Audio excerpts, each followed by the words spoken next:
My dad lifted his glass at my sister's wedding and said loud enough for every chandelier to hear, "Some kids make you proud. Others just take up space." The room laughed. Small, polite, terrified laughs. My mother kept her smile perfectly still. My brother-in-law clinked-tipped his glass like nothing happened, and I sat there, every nerve on fire, realizing I'd just been erased in front of everyone I grew up with. So, I smiled back steady and said, "Good thing I just got my own place 2,000 meters away. Don't worry, you'll never have to see me take up space again." The laughter died before the echo did. I stood, left my champagne untouched, and walked out of their perfect picture. That was the night they toasted their control, and I started planning my escape. Before I tell you how I left them speechless for good, tell me, where are you listening from so I know I'm not alone? And when you've heard the rest, tell me what would you have done if your own family tried to shrink you down to nothing? The night after the wedding, I couldn't sleep. The hotel air smelled like champagne and lilies, the same mix that had clung to my dress when I walked out of that room. I kept replaying it. The sound of my dad's voice over the microphone, the polite laughter that followed, the way my mother's smile never cracked. I'd always known there were rules in our family. I just hadn't realized humiliation was one of them. Back home in Indiana, the silence hit harder than the toast. My parents' house looked exactly the same. The gray shutters, the manicured lawn, the light in the kitchen that never turned off. But something had shifted. Even the air felt contractual, like I owed rent for breathing there. Dad was in his usual spot at the dining table, laptop, open spreadsheets, glowing against his glasses. He didn't look up when I came in, just said, "You made quite an exit." His tone wasn't angry. It was clinical, like he was assessing damage to an investment. Mom poured herself coffee and added, "Your father's just worried. You embarrassed yourself, that's all." Embarrassed myself, that's how they rewrite it. Kelsey texted later a row of hearts and champagne emojis from her honeymoon like none of it had happened. She'd always been good at selective memory. When she flunked freshman year, they called it burnout. When I asked for help with tuition, it was irresponsibility. Same story, different narrator. For years I told myself they just didn't understand me. That one day, I'd do something big enough, responsible enough, successful enough to make them see me as more than an obligation. But that night, sitting in my old bedroom, surrounded by participation trophies and unpaid emotional debts, I realized they understood perfectly. They just liked the hierarchy the way it was. Dad once said to me, "If you want love, earn it." At 16, I thought it was wisdom. At 27, I finally saw the cruelty tucked inside. The love I kept trying to buy with hard work and obedience was already mortgaged to someone else. Kelsey, the daughter who never had to ask twice. The next morning, I made myself coffee in the same chipped mug I'd used since high school. I watched Dad head to the garage in his pressed shirt, Mom watering the plants I'd once killed by forgetting them for a week. It all looked so normal, and that terrified me more than the wedding ever did. Because if I stayed, I knew what would happen. They'd smooth it over, rewrite the night into a misunderstanding, and I'd be folded right back into the role they built for me. Useful, quiet, apologetic. But this time, I didn't apologize. I sat down at the kitchen table, opened my laptop, and started a new spreadsheet. It wasn't for them. It was titled Oxygen. 2 weeks passed before anyone mentioned the toast. That's how my family handled conflict, by starving it of oxygen until it learned to behave. In the group chat, Mom sent photos of Kelsey and her husband on the Amalfi Coast. Captions like, "Our bright girl living her dream." Everyone reacted with hearts and sparkles. No one tagged me, no one said a word about that night. It was like I'd been edited out of the family footage, trimmed for pacing. So, I played along. I hearted a few photos, dropped a polite, "Looks amazing." The same way you clap for a magician when you already know the trick. Then, I went back to my new ritual. Mornings were for work, afternoons for searching jobs in other cities, evenings for building what I called the escape fund. Every time Mom texted a guilt-laced question, "Have you talked to your sister?" I sold something, a stack of books, a dress I'd worn twice, an old camera. Each sale went straight into a private account named Oxygen. Every click felt like a breath. One night, Dad called. His tone was falsely gentle. "Your mother says you've been distant." I almost laughed. "I've been consistent. You just noticed." He paused, then said, Don't be dramatic. Family's family. That line used to work on me, not anymore. After we hung up, I opened the file on my desktop labeled Plans. Inside were job postings in Portland, Denver, Flagstaff, far enough to break the echo, close enough that I could still send postcards if I ever wanted to. Lucas called that same night. He'd been on the road for work for months, but he always checked in. How are you holding up? I hesitated. I'm fine, he didn't buy it. Gianna, fine is what people say when they've stopped hoping it gets better. I didn't answer because he was right. I had stopped hoping, just not for the reason he thought. Later, I got a text from Naomi, his ex, the kind of text that looks friendly but smells like intrusion. He says, "You've been thinking about moving. Portland suits you." I stared at it, fingers hovering over the screen, and then deleted it.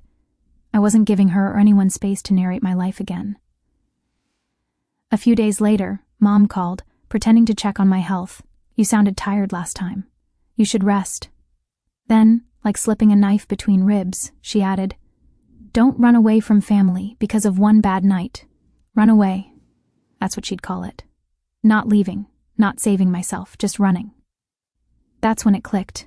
I wasn't angry anymore. I was done negotiating. I opened Plans again and renamed it Exit. Then I booked an interview flight for Portland. The confirmation email hit my inbox like a heartbeat. The next morning, I walked past my parents' house windows, glowing lawn, perfect curtains drawn tight, and realized something.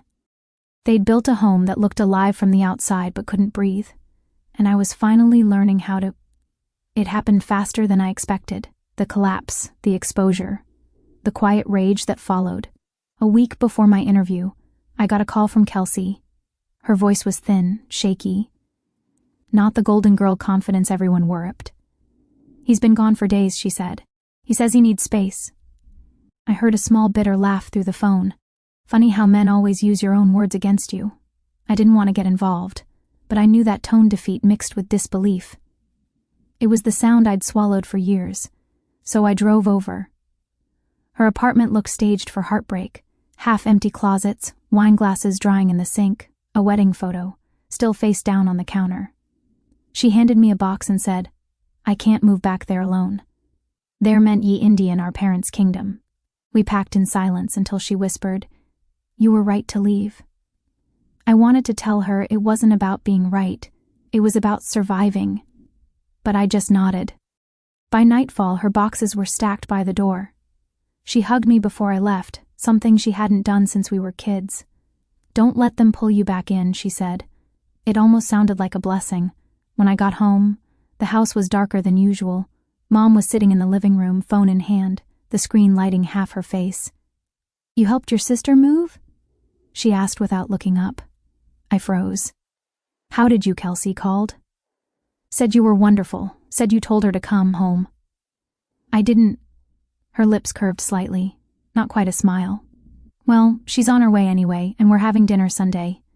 You'll be there." It wasn't a question. That night, I caught the reflection of my own face in the window. Calm but hollow. I opened my laptop, checked the Plans folder, and there it was. The email from Portland, subject line interview confirmation. For the first time in months, I felt something close to relief. I printed the offer details, packed my portfolio, and slid both into a leather folder labeled Next Chapter.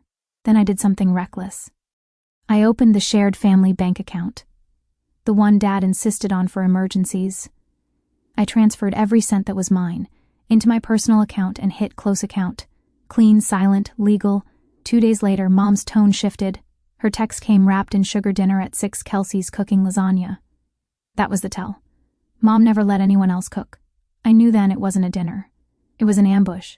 I charged my phone, backed up my files to a small USB, and left it in my purse. If they wanted to talk, they could do it without my plans inside their reach. At 6 sharp, I walked into the house. The table was set for 4 candles lit like a peace offering. Dad was scrolling his phone, Kelsey sitting stiff beside him. Mom poured wine and smiled like nothing had ever broken.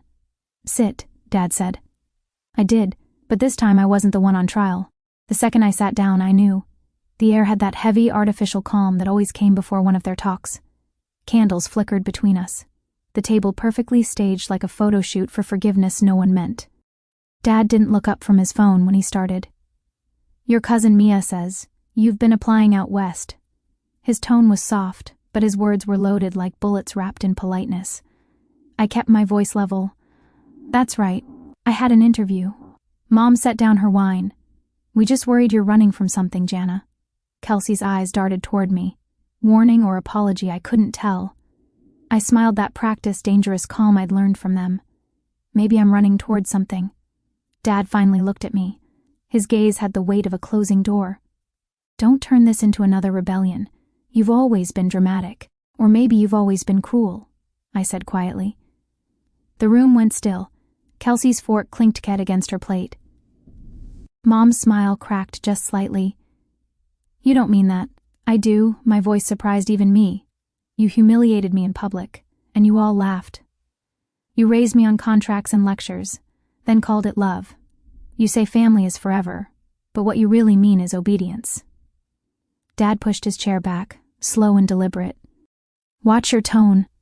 I laughed. It wasn't loud, just sharp enough to slice through the tension. "That's all you care about, isn't it, tone? Presentation, control. You don't care if you hurt people as long as it looks civilized." He stood. "We gave you everything." "No," I said. "You sold me everything at interest." For the first time, his face shifted just a flicker like a crack in old porcelain. Kelsey's voice broke the silence. "Dad, please stay out of this," he snapped. That was it. The old reflex, the hierarchy reasserting itself. But it didn't land this time. Kelsey went quiet, not from fear but from understanding. I stood. "This isn't a dinner. It's a performance. And I'm not playing anymore." Mom's voice trembled, something rare. "You're making a mistake." "Maybe," I said. "But at least it'll be mine." I turned to Kelsey. "Are you staying?" Her eyes glistened, but she didn't speak. I nodded once and walked toward the door. "Gianna." Dad's voice carried that command he'd perfected over the years, the kind that froze you mid-step. "Don't walk away from this family." I looked back at him. "You walked away first. You just did it slower." I left without slamming the door. Quiet exits hurt louder.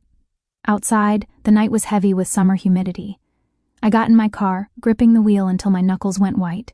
My phone buzzed once Mom's text, "Come home, we can talk like adults." I deleted it. Back in my apartment, the air felt still but breathable. I set my bag down, opened my laptop, and saw the unread email glowing at the top of my inbox offer. Creative Strategist Portland. For a moment, I just stared at it, the exact kind of moment my family would call too good to be true. But I clicked it open anyway. Full-time, remote, benefits, salary higher than I'd hoped. The line at the bottom said, "We'd love to have you start next month." It was everything they said I didn't deserve. I printed the offer and slid it into my next chapter folder, next to the closed account confirmation. Each document was proof that I could build something without their permission. Then I heard the faint vibration of my phone again. Unknown number. I hesitated before answering, Gianna Kelsey's voice whispering, "They're furious. Mom found your spreadsheet. She told Dad you were planning to humiliate them by leaving." I closed my eyes. "How did she find it?" "She went through your laptop when you were at dinner. Said she was checking the battery." Of course she did. It wasn't enough to control the story. They had to own the script. "Don't come back. Kelsey said they're waiting for you. Doors closed. Please don't." My throat tightened. "Thank you." We stayed on the line for a moment, both breathing like we were afraid of being heard. Then she whispered, "I'm proud of you," and hung up. I sat there motionless. The betrayal burned, but underneath it was something steadier clarity. I pulled my suitcase from the closet, set it open on the floor, and started packing. Not the panic kind of packing, measured, deliberate. The good jeans, 2 shirts that felt like me, the leather folder, the USB. Everything else could rot here. Before dawn, I slipped out the door. The air was damp and cold enough to sting. The neighborhood was still asleep, every window dark except one. Probably someone else awake and waiting for change. At the end of the driveway, I looked back at the house. The porch light flickered once like a tired heartbeat. I whispered, "You wanted me gone. Now you get your wish." The taxi arrived on time. The driver didn't ask questions. We rode in silence down the empty highway, city lights fading behind us. When the airport doors opened, the smell of coffee and floor polish hit me at once. I found a seat near the window, opened my phone, and saw another text. "Dad, this time, don't make choices you can't undo." I typed back, but didn't send it. Some mistakes are the only way out. Then I deleted it entirely. As the sun climbed, a voice announced my flight to Portland. I grabbed my bag, walked to the gate, and for the first time in years, felt no need to look over my shoulder. On the plane, as the engines roared to life, I closed my eyes. My father's words echoed again. "Some kids make you proud, others just take up space." I smiled soft and steady, "Then watch me take all the space I need." The plane lifted through the clouds, and I swear for a second it felt like oxygen. Portland didn't greet me with fireworks, just soft rain and the smell of cedar through an open cab window. The apartment I'd rented was small, a little cracked at the edges, but it was mine. No rules taped to the fridge, no silent disapproval hanging in the air. The first night, I unpacked slowly, each folded shirt a quiet declaration: "I'm here. I'm free." A week later, the agency officially welcomed me aboard. My boss called me steady and sharp, 2 words no one in my family had ever used about me. I started sleeping through the night again. The silence didn't feel like punishment anymore. It felt like peace. Then a voicemail came from Kelsey.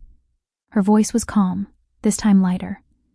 "I got the job in Chicago," she said. Mom cried, but it wasn't sadness. It was losing control. "Thank you for showing me it's possible." I replayed it twice. Then I smiled. For the first time, our family cycle didn't end in apology. It ended in distance. Safe, necessary distance. Outside, the rain softened to mist. I opened the window wider and breathed in. This wasn't running away. This was arriving. I sat by the window that night, city lights reflecting off the wet pavement below. My phone buzzed once another family dinner photo, the same empty chair at the end of the table. I didn't open it. Some stories don't need sequels. I poured myself a glass of water, raised it slightly, and whispered, "Here's to taking up space." The quiet answered back like a friend. If you've ever been told you were too much, too loud, or not enough, remember this. Sometimes peace sounds like your own voice uninterrupted. Tell me, what would you have done?